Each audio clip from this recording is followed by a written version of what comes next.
televizorga qarasam yarki bo'lib turibdi-da, hayron bo'ldim. Bemorimiz Safarova Rusgul xola bizga Olmaliq shahridan tashrif buyurganlar. Bemorimiz dastlab kelganda ko'rish o'tkirliklari 30% ni tashkil etardi. Shikoyatlari ko'chaga chiqqanda yorug' paytda xira ko'rishlik, uydagi ayrim narsalarni yaxshi ilg'amasdan hayot kechirib yurishligiga shikoyat qilib berardilar. Mana operatsiya qilganimizga xola qancha bo'ldi?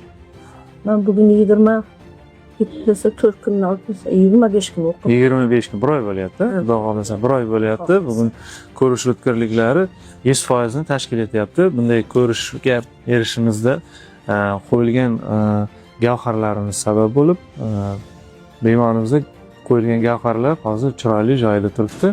Ko'rishingizdan xursandmisiz xola? Xudoga shukr, rahmat. Xursandman. Men ko'z ochildi. Yaxshi, hamma narsani ko'ryapman. Yoshlikdagidek ko'ryapsizmi? Yoshlikday. Ha, ranglar televizorga qarasam yarki bo'lib turibdi-da, hayron bo'ldim.